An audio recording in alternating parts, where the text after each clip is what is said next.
Newcastle's summer is exploding. Big exits, huge targets, and a shock rebuild. What if I told you Newcastle could look completely different by the start of next season? Because right now, Eddie Howe's squad is entering one of the most dramatic transfer windows we've seen in years.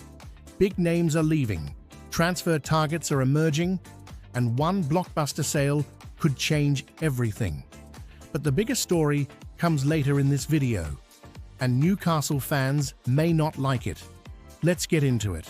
Newcastle have already started clearing space in the squad. Veteran goalkeeper John Ruddy, Max Thompson, and Matt Targett have officially departed after their contracts expired. That's only the beginning of what could become a major squad overhaul. And then there's Kieran Trippier. The former England international appears set to leave after playing a huge role in Newcastle's rise over recent seasons. His departure would mark the end of an important era at St James's Park. But Newcastle aren't just losing experience, they're facing serious uncertainty around some of their biggest stars. Anthony Gordon's future is creating headlines across Europe. Barcelona have reportedly intensified their pursuit, with discussions advancing rapidly. If the deal goes through, Newcastle could receive a massive transfer fee, but replacing one of their most dangerous attackers won't be easy. And Gordon isn't the only player attracting attention. Sandro Tonali continues to be linked with interest from rival clubs. Newcastle remain determined to keep him, but as we know, football can change very quickly when huge offers arrive. So what are Newcastle doing about it? Reports suggest Eddie Howe is prioritizing several key positions. A new goalkeeper is high on the list, with names such as Bart Verbruggen and James Trafford being monitored.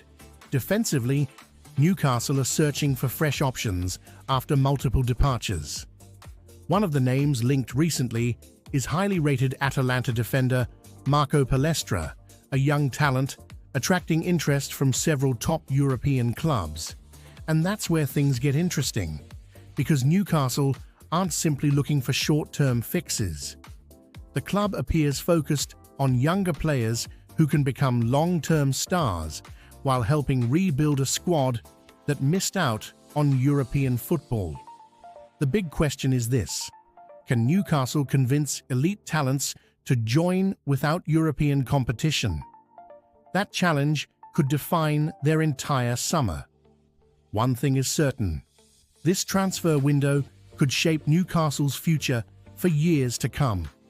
Will Eddie Howe successfully rebuild the squad? Will Anthony Gordon stay or leave?